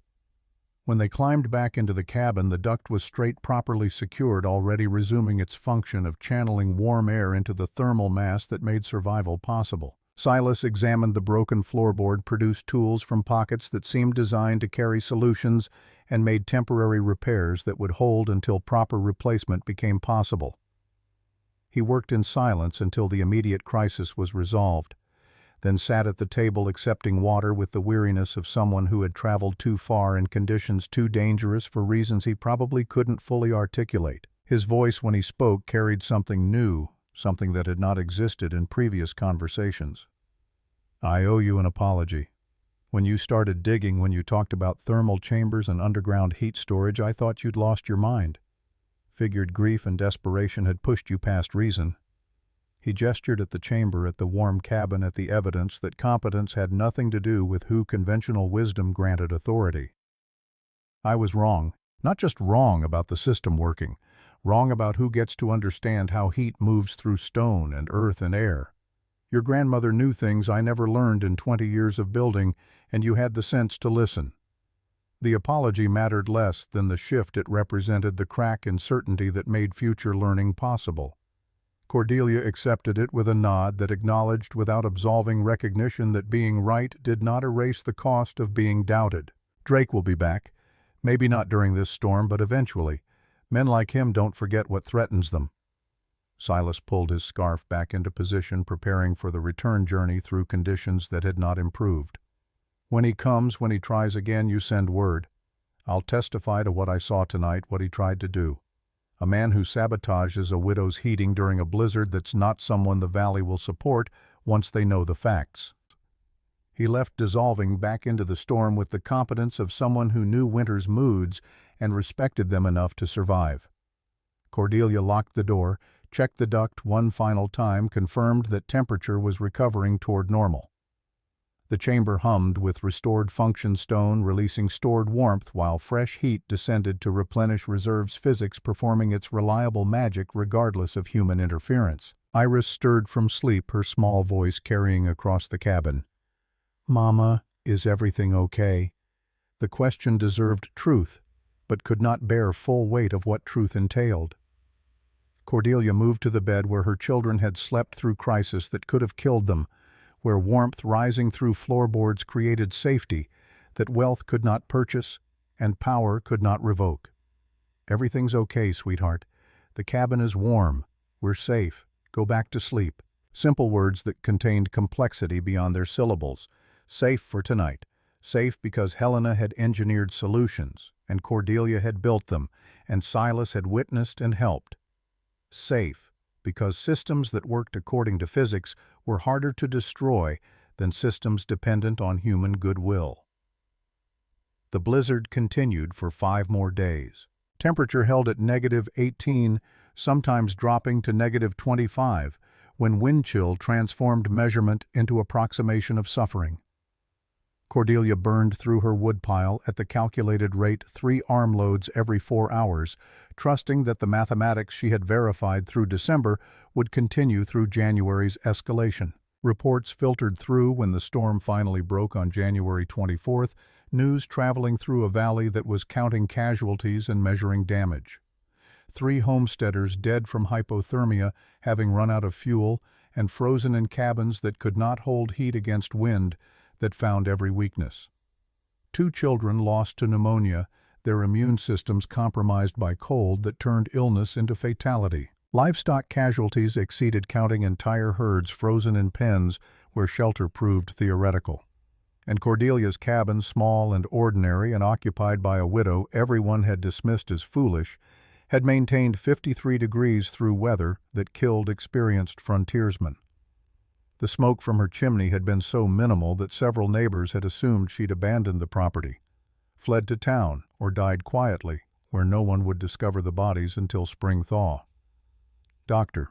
Luther Whitmore's arrival on January 25th began the revelation that would transform assumption into evidence and evidence into change. But that belonged to the future that Part 3 would document. What mattered in the present, in the aftermath of the blizzard that tested whether humans belonged in Montana or merely visited on nature's temporary sufferance, was the simple fact that physics had proven more reliable than opinion, that engineering defeated winter when applied correctly, and that sometimes the radical act was simply finishing what others started and refused to acknowledge. Cordelia sat at her table with a cup of coffee made from beans Octavia had brought before the storm, feeling warmth rise through floorboards that had learned their purpose, watching her children play on a floor that no longer fought against their survival. Somewhere north, Drake was dealing with his own damage, his own failures, his own recognition that destroying the chamber had proven impossible, because the chamber was not a thing to be destroyed, but a principle to be understood. And beneath it all, literally beneath the cabin floor in a stone-lined chamber that stored summer's memory through winter's assault, Helena's vindication waited not as document but as demonstration proof that could not be argued because it functioned too completely to deny. The worst was over. The blizzard had passed, But the real storm, the confrontation that would force the valley to choose between comfortable lies and uncomfortable truth, was just beginning to gather strength. Doctor. Luther Whitmore made his rounds through the Bitterroot Valley like a man documenting disaster. The blizzard had retreated, leaving behind temperatures that held at -18, and a landscape transformed into white desolation that made navigation feel like guesswork, verified by landmarks barely visible through glare and distance. He carried his medical bag and a notebook where he recorded temperatures, symptoms, casualties, the arithmetic of a winter that had killed with efficiency, born from 11 days of unrelenting assault. The garret cabin registered 38 degrees when he arrived, though Silas had the stove running hot enough that the cast iron glowed dull red at the edges. Ann Garrett met him at the door with 2 of her children showing signs of mild hypothermia, despite never leaving the interior, their lips carrying a bluish tint that suggested the threshold between survival and medical emergency had been crossed and recrossed throughout the storm. Whitmore examined them with the clinical detachment that allowed him to deliver treatment without drowning in the magnitude of suffering his profession forced him to witness. Silas pulled him aside while Anne prepared willow bark tea for the children, speaking in low tones, meant to avoid alarming his family further. We burned 2.5 cords, maybe more. Lost count around day 7 when we started breaking up furniture to supplement the wood pile. Kept the fire going every hour, day and night, and still couldn't get the temperature above 40 most days. Whitmore made notes. Numbers that would later inform territorial reports about habitability and winter survival rates, data that suggested Montana's climate was testing whether human settlement was sustainable or merely temporary delusion. How much wood do you have remaining? Enough for another week if we're careful. After that, we start pulling down outbuildings for fuel. Silas rubbed his face with hands that bore burns from tending a stove that demanded constant attention. It's not sustainable, Doc. We can't keep burning through resources like this every winter and expect to have anything left come spring. The pattern repeated at every cabin Whitmore visited. Eugene Cross had burned through furniture in 3 cords, his interior barely holding 34 degrees, despite efforts that left him with frostbitten fingers and exhaustion that bordered on collapse. Octavia Marsh had survived at 36 degrees by burning wet wood that filled her small space with smoke, damaging her lungs in exchange for warmth that proved barely adequate. The calculations were brutal, massive fuel consumption yielding temperatures that kept people alive, but not comfortable survival, measured in degrees above freezing rather than anything approaching warmth. Then Whitmore rode to Cordelia Thorne's cabin, expecting the worst because widows and children always suffered disproportionately during disasters, because competence in engineering did not guarantee access to fuel, because sometimes survival was luck rather than skill. The smoke from her chimney was minimal, a thin ribbon that suggested either she had run out of wood days ago or something else entirely. Whitmore approached with the professional dread of someone who had found too many bodies during winter rounds, who understood that silence often preceded discovery of frozen families who simply ran out of options. Cordelia answered his knock immediately, her appearance neat despite weeks of isolation, her face showing fatigue, but not the desperate exhaustion that characterized other survivors. Behind her, Iris sat at the table reading while Theodore played with wooden blocks on the floor, both children in regular clothing rather than the layered defensive arrangements that marked every other household. Whitmore stepped inside, and the warmth hit him like physical presence. Not the aggressive heat of a stove burning desperately, but steady, comfortable warmth that felt impossible given everything he had witnessed in the previous 24 hours. He pulled out his thermometer with movements that had become automatic, hung it on a nail near the door, waited the required 3 minutes for mercury to settle into accuracy. 58 degrees Fahrenheit. He walked to the far corner away from the modest stove where a small fire burned without urgency. 56 degrees. He crouched and pressed his palm against the floorboards, feeling warmth radiating upward as if summer had been stored beneath the planks and was being released in defiance of January's authority. His medical training had not prepared him for this specific confusion, the cognitive dissonance between expectation and measurement, between what winter should have done and what this cabin had prevented. Mrs. Thorne, how is this possible? Cordelia's smile carried the satisfaction of someone who had completed impossible work and survived to witness its validation. "Would you like to see?" She moved the bed, lifted the rug, opened the trap door that revealed the thermal chamber beneath. Whitmore descended into the stone-lined space with the careful attention of someone encountering engineering that contradicted his understanding of how cabins worked. The stones still radiated heat-warming air that rose through the opening in a gentle current that explained everything and justified the revolution it implied. He emerged 10 minutes later, his notebook filling with sketches and measurements and observations that would later inform his testimony at the territorial courthouse, evidence that physics could be documented and replicated regardless of who understood it first. "How much wood did you consume during the blizzard?" "Half a cord, maybe slightly less." The mathematics assembled themselves without conscious effort. Silas Garrett, 2.5 cords for 38 degrees. Cordelia Thorne, half a cord for 58 degrees. 20 degrees warmer on 1/5 the fuel. The efficiency was not incremental improvement, but paradigm shift proof that conventional cabin design was fighting winter rather than working with earth and stone and convection to make winter manageable. "Your grandmother designed this 25 years ago for the Drake mines. They claimed her work filed patents in their name, paid her nothing." Cordelia spoke with the measured calm of someone presenting facts that had been verified too thoroughly to require emotional amplification. "She died trying to prove the theft in courts that wouldn't believe a woman could engineer heating systems this sophisticated." Whitmore's expression shifted from scientific interest to something harder, recognition that the marvel beneath this cabin represented not just technical achievement, but injustice spanning decades. Percival Drake built his family's fortune partially on stolen work. His father did. Percival inherited the theft and has been trying to prevent proof from surfacing ever since. The implications were assembling themselves into narrative that explained Drake's interest in the property, his attempts to buy or condemn the cabin, his escalation from persuasion to legal threats. Whitmore made additional notes, understanding that his role was expanding beyond medical documentation into territory that would require testimony about more than just temperature measurements. Silas Garrett arrived while Whitmore was still recording observations, his arrival announced by bootsteps crunching through snow that had been compacted by wind into surface hard enough to support weight. He entered without knocking, his face carrying urgency that suggested news rather than emergency. "Doc, good you're here. Saves me riding to find you." He glanced at Cordelia, his expression conveying something between apology and determination. "I need to tell someone official what I saw during the storm, what Drake tried to do."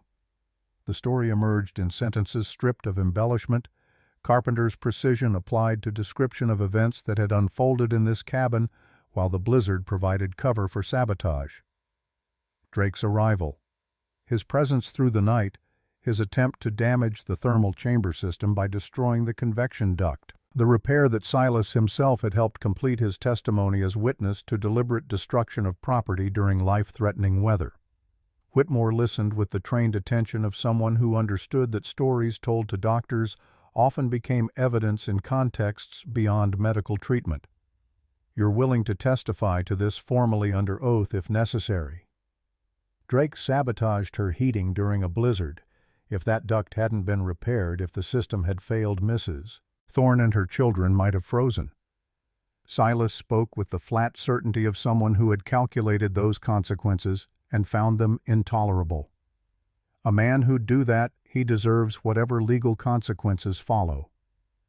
By evening, the revelation had begun spreading through the valley with the speed that news travels when it confirms suspicions and upends assumptions simultaneously. Octavia visited her arrival bringing both support and additional documentation letters Helena had entrusted to her before-death correspondence that filled gaps in the timeline of theft and legal battles that had consumed decades.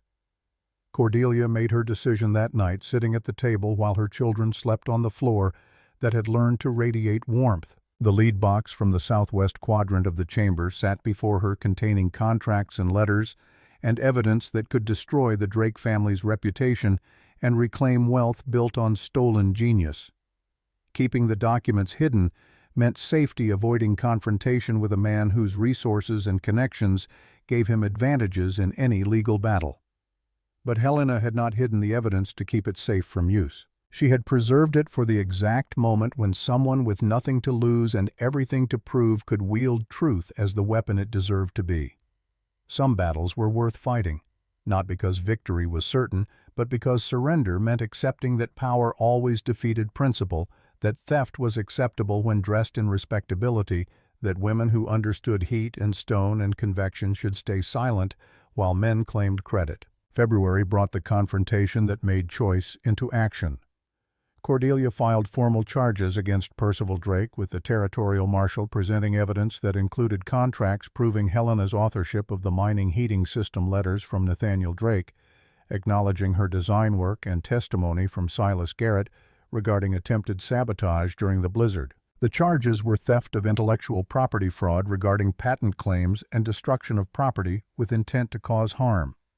Drake responded with lawyers from Helena, who specialized in making accusations disappear, men whose fees exceeded what most Montana homesteaders earned in 5 years. They filed counter-motions claiming the evidence was fabricated, that Helena had been compensated fairly for minor contributions to designs primarily created by Nathaniel Drake, that Cordelia was attempting extortion by leveraging historical grievances into undeserved settlement.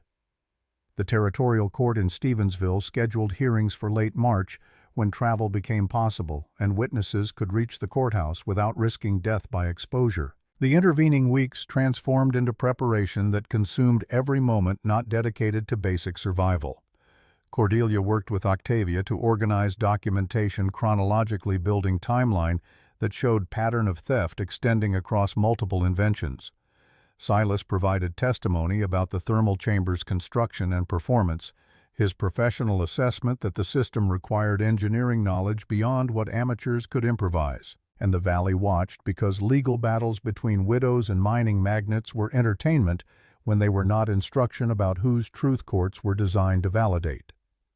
The hearing began on March 22, 1888, in a courthouse that smelled of wood smoke and tobacco, and the particular mustiness of legal spaces, where justice was performed as ritual regardless of whether it was achieved as outcome. Judge Nathaniel Cartwright presided, a man in his 60s, whose reputation suggested fairness tempered by skepticism toward claims that sounded too convenient to be true.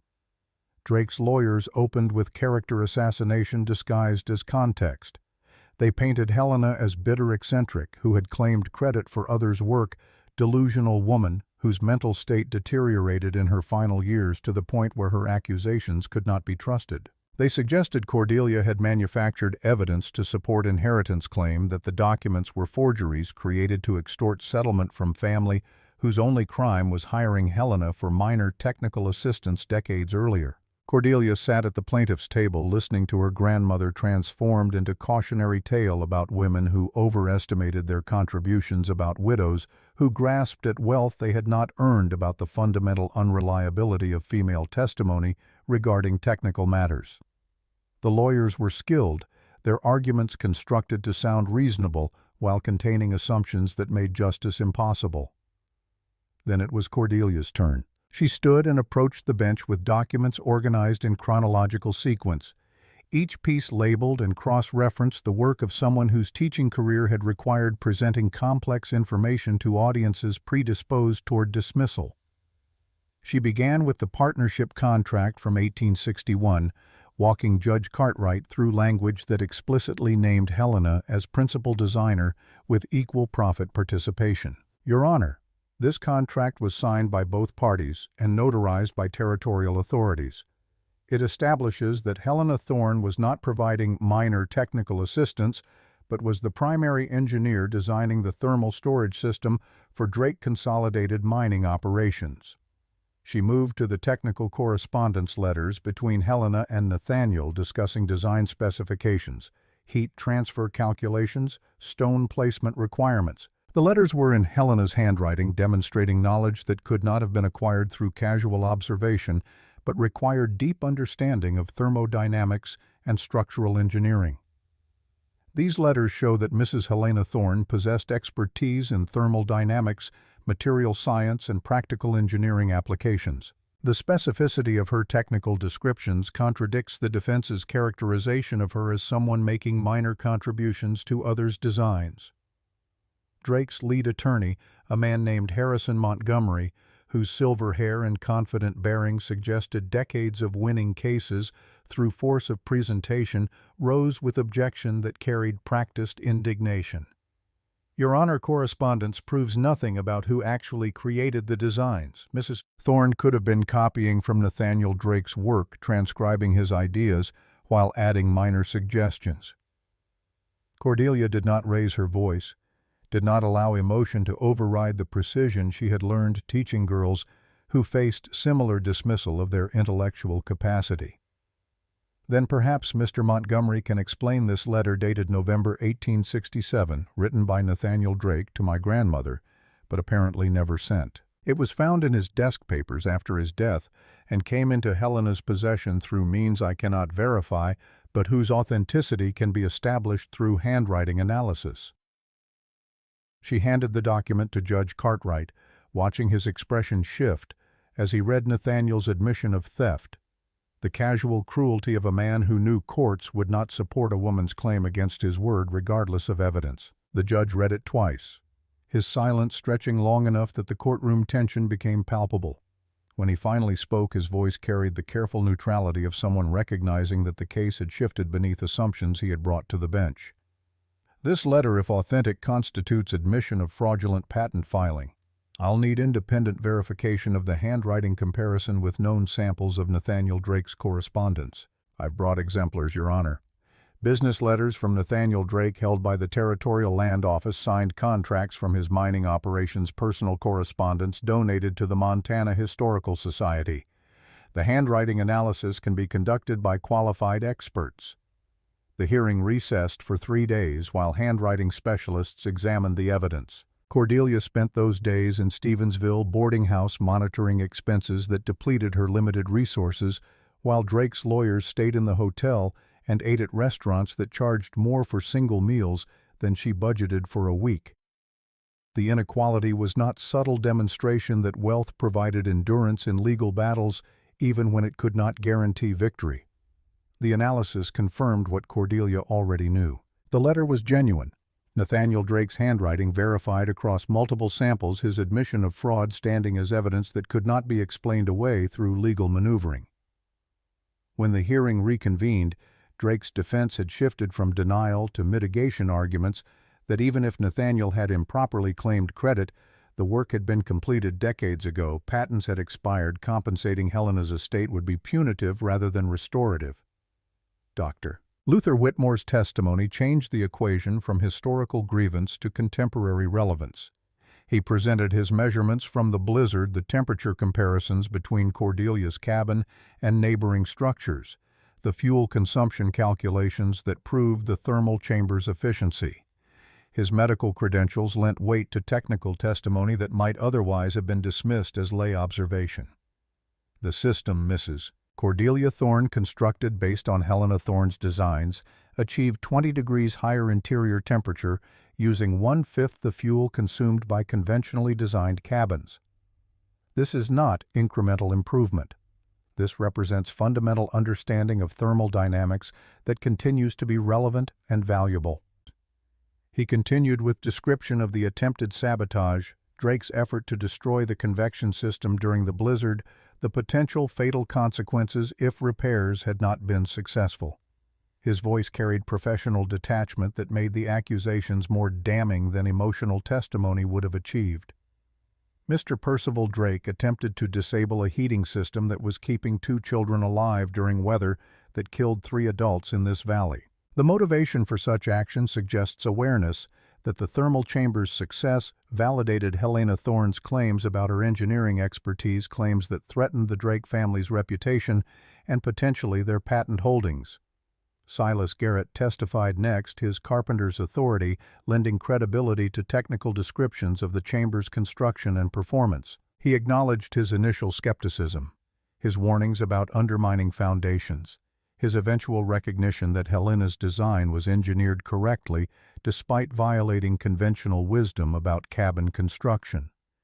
"I've built cabins in Montana for 20 years. I thought I understood how to fight winter. What Mrs. Cordelia Thorne built showed me I'd been fighting wrong-burning resources to achieve results that better engineering could accomplish with fraction of the effort. Then came the testimony that transformed the case from individual grievance into pattern of institutional theft.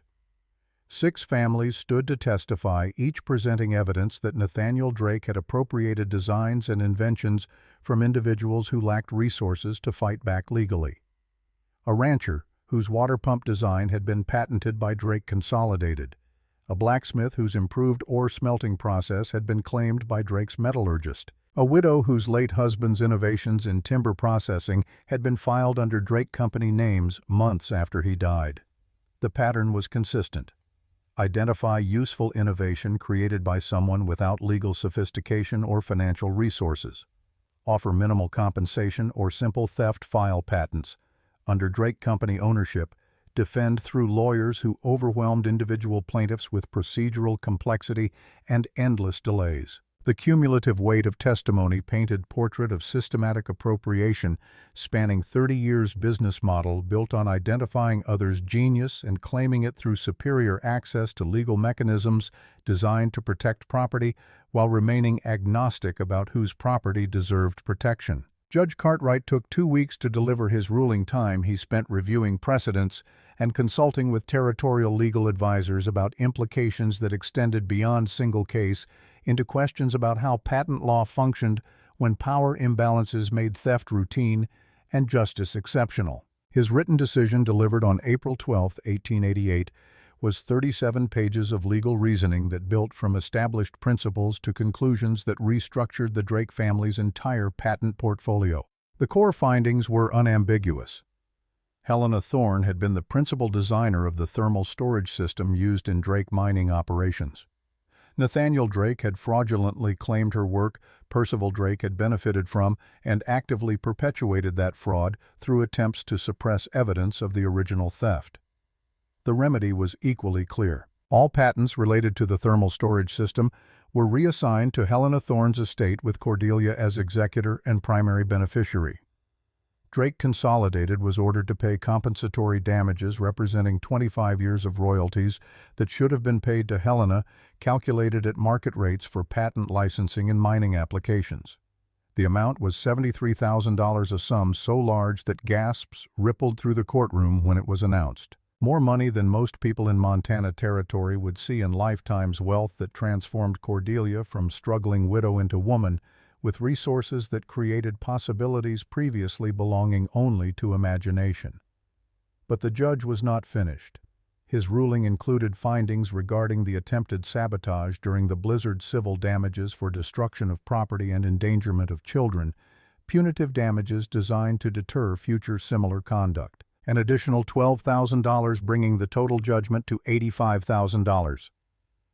Percival Drake sat motionless as the ruling was read, his face carrying the blank expression of someone watching his world restructure itself into configurations he had not anticipated and could not control. His lawyers immediately filed notice of appeal, procedural reflex that would delay payment while higher courts reviewed the decision, but everyone in the courtroom understood that the appeals would fail because the evidence was too strong and the pattern too clear, and the public sentiment too aligned against systematic theft to allow technical legal maneuvering to overturn justice that had been too long delayed. Drake's mining operation began liquidation proceedings within a month, assets sold to pay judgments that exceeded his ability to maintain solvency.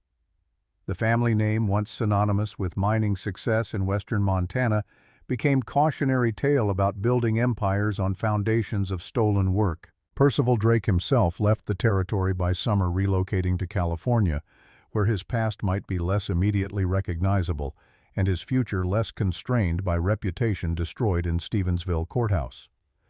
The $73,000 arrived in incremental payments as Drake's assets were converted to cash and distributed according to court order. Cordelia deposited the funds in the Stevensville Territorial Bank, watching numbers that had been abstract become concrete wealth that created responsibility as much as it provided opportunity. She understood that Helena had not endured decades of legal battles and died bitter so that her granddaughter could simply be comfortable. The money represented vindication that demanded continuation justice, that required transformation into legacy rather than termination in personal benefit. By June 1888, the Helena Thorne School of Applied Science occupied a building that had previously served as general store before the owner retired, and the property sat vacant. Cordelia purchased it for $8,000, invested another $12,000 in renovations that created classroom space, laboratory area, living quarters for students who traveled from distant homesteads. The curriculum focused on practical science, thermodynamics, structural engineering, water systems, agricultural chemistry, the disciplines that determined whether families survived or failed in territory that forgave no ignorance about how physical world actually functioned. The school accepted students regardless of gender, charging no tuition for those who could not afford it, requiring only commitment to learn and willingness to share knowledge once acquired. The first class included 15 students, 7 girls, 8 boys ranging in age from 12 to 17, drawn from families who understood that education in practical science was investment rather than luxury. Iris, at 10 years old, served as assistant instructor for younger students, teaching basic thermodynamics using the thermal chamber beneath their cabin as laboratory demonstration. Theodore helped maintain the building and grounds, his 8-year-old energy channeled into tasks that made him feel essential to enterprise larger than himself. Octavia moved into quarters adjacent to the school, her role officially listed as librarian but functionally extending to keeper of institutional memory. Storyteller, who ensured students understood that the knowledge they acquired had been preserved by women who fought battles that should not have been necessary, but were fought anyway, because surrender meant accepting that some people deserved to understand how the world worked, while others deserved only to suffer from that ignorance. The publication of The Thorne Thermal System, a Practical Guide, consumed the autumn of 1888. Cordelia wrote the technical manual with the precision she had developed teaching complex subjects to audiences who would be tested not by examinations, but by survival. The guide included complete specifications for building thermal chambers, calculations for determining appropriate depth based on local frost lines, stone selection criteria, convection system design, troubleshooting procedures for common problems. She priced it at $2, enough to cover printing costs while remaining accessible to homesteaders whose resources measured in tens rather than hundreds of dollars. The first print run of 500 copies sold out in 3 months' demand, driven by word spreading through valleys where winter had demonstrated the difference between systems that fought nature and systems that worked with Earth's thermal properties to make cold manageable. Silas Garrett built the first replication that spring, his chamber constructed according to Thorne's specifications beneath an expansion to his existing cabin. The performance matched Cordelia's results. 20-degree temperature improvement, 70% reduction in fuel consumption, interior comfort that made winter transition from enemy to be defeated into season to be accommodated. By winter 1889, 43 cabins within 80 miles of Elk Creek had incorporated thermal chambers into their construction or retrofit them into existing structures. The technique spread organically, each successful implementation becoming demonstration that convinced skeptics, each family that survived winter comfortably on reduced fuel becoming advocates for engineering over tradition. The changes were not merely technical. The valley's social dynamics shifted as expertise became visible in ways that contradicted assumptions about who could understand thermodynamics and structural engineering. Women who built thermal chambers found themselves consulted on construction projects, their knowledge valued in contexts that had previously granted authority exclusively to men. Children who learned the principles at Helena Thorne School returned to their families carrying understanding that made them contributors to survival, rather than simply dependents who consumed resources. Some patterns resisted transformation. Skeptics remained homesteaders who preferred familiar methods, even when familiar meant inefficient people who viewed change as threat, regardless of evidence that change worked. But the mathematics were too stark to ignore indefinitely, the fuel savings too significant to dismiss as anomaly, the comfort too tangible to attribute to luck rather than design.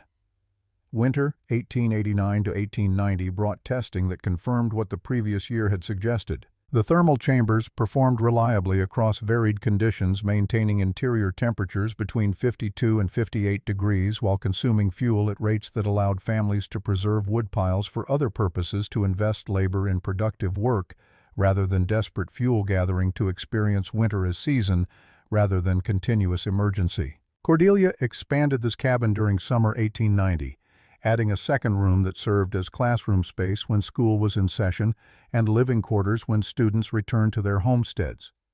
The addition was constructed according to Thorne specifications, thermal chamber beneath providing heat that made the enlarged structure as comfortable as the original had been. The transformation was visible in details that accumulated into different reality. Iris, now 14, taught thermodynamics to students older than herself, her authority derived from knowledge rather than age.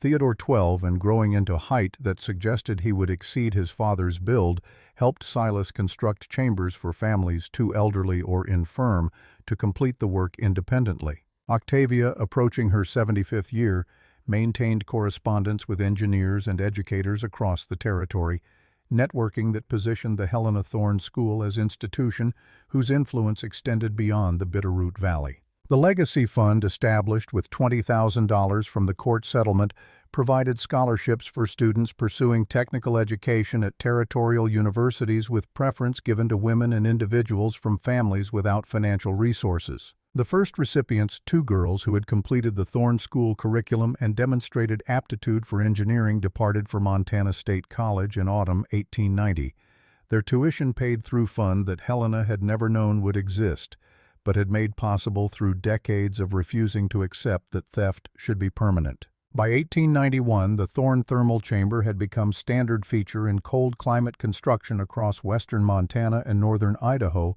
referenced in territorial building guidelines as recommended practice for residential heating efficiency. Engineers who analyzed the system confirmed what Helena had understood 3 decades earlier.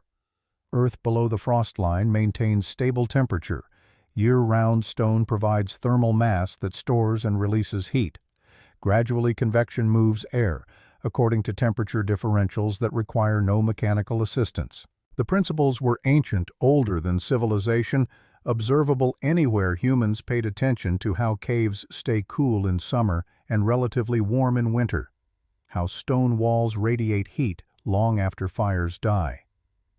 Helena's innovation had not been discovering the physics, but applying them systematically to solve specific problem engineering solution that worked because it aligned with natural processes rather than fighting them. Cordelia stood in the expanded cabin on a December morning in 1891, watching snow fall outside windows that overlooked the valley where she had arrived 5 years earlier with 2 sick children and $47 in inheritance that had seemed more curse than gift. The thermal chamber beneath her feet hummed with stored warmth, performing its reliable magic of making winter manageable through understanding that had been preserved across generations, knowledge that had survived theft and legal battles, and the assumption that women who understood heat and stone should remain silent while men claimed credit. Iris was at the school teaching a class on water systems and freeze protection, her 14-year-old voice carrying authority that came from competence rather than permission. Theodore was helping Silas install a chamber beneath the new church building community space that would remain comfortable during services without requiring fuel expenditure that strained the congregation's limited resources. On the wall above Cordelia's table hung a framed daguerreotype of Helena Thorne, the only image that had survived her death, showing a woman in her 50s with eyes that suggested intelligence, unsoftened by the world's insistence that such intelligence belonged elsewhere. Below the photograph, a brass plate bore inscription that Cordelia had commissioned from the Stevensville metalworker, Helena Thorne, 1820 to 1885, engineer, inventor, justice delayed but not denied. The door opened, admitting cold air, and Octavia's aged figure, her movements slower each year, but her mind sharp as the winter air she brought inside. She carried letters, correspondence from across the territory, and beyond, requests for technical guidance on chamber construction, inquiries about scholarship availability, invitations for Cordelia to speak at engineering conferences, where her grandmother's work was finally being recognized not as curiosity, but as contribution. "You've received another offer," University in Chicago wants you to demonstrate the thermal system at their engineering symposium next spring. Travel expenses paid, honorarium of $200. Octavia set the letter on the table with others that had arrived in recent weeks, evidence that validation was expanding beyond Montana territory into national recognition. They're calling it the Thorne method now. Textbooks are citing Helena's principles in chapters on passive heating and thermal mass applications. Cordelia read the invitation, feeling the weight of opportunity that came with vindication, the responsibility that accompanied recognition. She thought about the girls currently studying at the school, learning that understanding thermodynamics was not remarkable but simply true, that engineering belonged to anyone willing to learn its principles and apply them carefully. She thought about Theodore helping Silas, absorbing knowledge through practice that would make him builder who understood heat as well as wood and stone. She thought about Helena, dying bitter and unrecognized, preserving evidence and knowledge for granddaughter. She would never meet faith that eventually truth would matter more than power. Outside, winter continued its work of testing whether structures and systems were adequate, whether humans had learned enough about working with cold rather than simply fighting it. The thermal chamber answered with steady warmth, evidence that some battles were won not through force, but through understanding that sometimes the radical act was simply paying attention to what worked and sharing that knowledge freely rather than hoarding it for profit or letting it die with its creator. Iris arrived home as dusk transformed snow into blue shadows, her face flushed from cold and excitement about lesson that had gone well. Students who had grasped concepts about heat transfer and convection that would keep them alive during winters to come. Theodore followed minutes later, covered in stone dust and satisfaction about work, completed another family's cabin now equipped with system that would transform their winter from endurance test into manageable season. They gathered around the table for evening meal. 4 people in a cabin that had learned to hold warmth, their conversation ranging across technical problems and student progress and plans for spring expansion. Octavia told stories about Helena preserving memory for children who had never known their great-grandmother but inherited her legacy anyway. Knowledge that flowed through generations not as possession but as responsibility. After dinner, after Iris and Theodore had gone to bed in the alcove that stayed warm through physics rather than fuel expenditure, Cordelia sat alone with the documents that had transformed her life from desperate flight to purposeful building. The contracts, the letters, the evidence that had been hidden in stone and preserved for exactly the moment when it could serve justice rather than simply document injustice. She thought about the question Iris had asked months earlier, whether she regretted refusing Drake's $50,000 offer, whether the struggle and danger and confrontation had been worth the outcome. The answer had seemed obvious, then seemed more obvious now with years of perspective and evidence of impact that extended beyond personal benefit into systemic change. Some things mattered more than money, more than comfort, more than the safety that came from avoiding conflict with powerful men who wanted truth to stay buried. Truth itself mattered. Justice mattered even when delayed across generations. Knowledge mattered especially when shared freely with those who had been told they could not understand it. Legacy mattered not as inheritance of wealth, but as transmission of capability, the passing forward of understanding that made survival possible and suffering optional. The thermal chamber beneath her feet continued its work, storing summer's memory through winter's assault, proving every day that Helena Thorne had been right about heat and stone and the Earth's capacity to moderate extremes when humans built systems that worked with natural processes rather than fighting them. Outside Montana, winter held the valley in darkness, and cold that would have killed her family 5 years earlier would still kill families who lacked knowledge or resources or simply bad fortune. But inside, warmth rose through floorboards that had learned their purpose, and the future that Helena had preserved without knowing whether it would ever arrive had become present, that justified the faith required to believe that truth eventually mattered, that engineering could defeat injustice when applied with the same precision it brought to defeating winter. Cordelia banked the fire for the night, knowing it would burn low but not die, trusting the thermal mass beneath to release stored heat through darkness that stretched toward dawn. She climbed into bed beside her sleeping children, feeling the warmth that rose from chamber that held summer's gift